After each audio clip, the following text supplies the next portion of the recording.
नमस्ते एवरीवन, आप सभी को महागौरी अष्टमी की और रामनवमी की हार्दिक शुभकामनाएं। तो आज का हमारा टॉपिक है जीवन का सार। जीवन का सार, आप चाहे फैमिली लाइफ में रहिए, चाहे आप स्पिरिचुअल लाइफ में रहिए, आप जो है हमेशा जो है ईमानदारी से जिए। आपने सभी कार्य ईमानदारी से करिए, अपने कर्तव्यों का पूरी तरह से पालन करिए।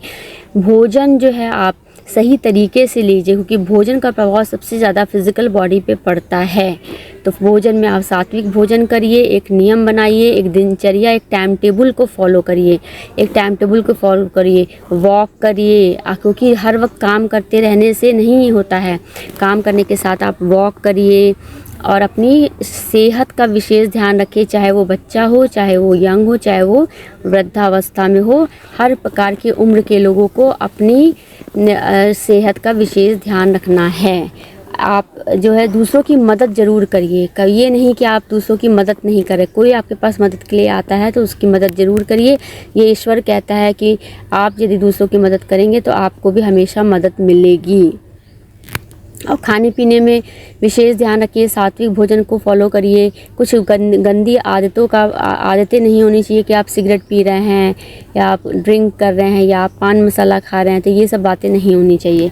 आपकी स्पिरिचुअल लाइफ हो या आपकी फैमिली लाइफ हो, आपको जो है ईश्वर को नहीं भूलना है। ईश्वर को स्मरण करते वक्त घर में सबसे पहले सुबह प्रातःकाल पूजा हो जानी चाहिए, फिर आप अपनी दिनचर्या कार्य में लग जाएं। तो सबसे पहले ईश्वर का स्मरण करिए, ईश्वर का स्मरण करके फिर उसके बाद आप जो चाहे कर सकते हैं।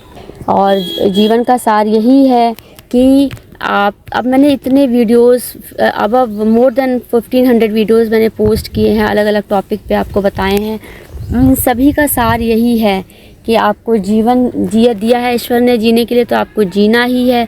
तो उसको और अच्छे से जीना का प्रयास करिए, खूब खुश रहिए, खूब स्वस्थ रहिए और जो है अपना सभी क्रियाकलापों में अपना बेस्ट देने का प्रयास करिए।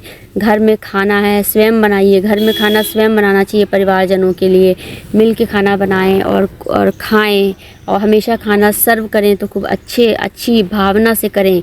दान पुण्य ज़रूर करना चाहिए और स्टडी ज़रूर करना चाहिए। दान पुण्य आप करिए, लोगों को जो है खूब खिलाइए पिलाइए। जितना आप देंगे उतना ईश्वर आपका बढ़ेगा, जितना आप देते हैं ईश्वर आपका उतना ही बढ़ा देते हैं। दान पुण्य में आप छोटे स्केल पे भी कर सकते हैं, लार्ज स्केल पे भी कर सकते हैं। मंदिरों में भंडारा लगवाइए, गरीबों को वस्त्र दान करिए और आप जो है समय समय पर कुछ आप आयोजन करते रहिए। तो इससे क्या रहता है कि जीवन में कुछ उत्साह भी बना रहता है और एक हमारा जो कर्मा है, हमारा बहुत स्ट्रॉन्ग हो जाता है। क्योंकि मेनली है ईश्वर को स्मरण करना, अपना दिन में जो आपको काम दिया गया, क्योंकि काम करेंगे नहीं तब तक आपकी आय नहीं होगी तो आपके खर्चे कैसे चलेंगे। तो इन सब का विशेष आपको ध्यान रखना है। और फिर उसके बाद जो आपको स्टडी भी करना है, स्टडी करना बहुत ज़रूरी है, क्योंकि स्टडी नहीं करेंगे तो कुछ नहीं हो पाएगा। तो पढ़िए लिखिए, पढ़ना लिखना बहुत ज़रूरी है। आप पढ़ाई लिखाई ज़रूर करिए, कुछ ना कुछ आप अच्छी किताबें पढ़िए, भक्ति से रिलेटेड बुक्स को खरीदिए, उसको पढ़िए। पढ़ने का बहुत आवश्यक होता है।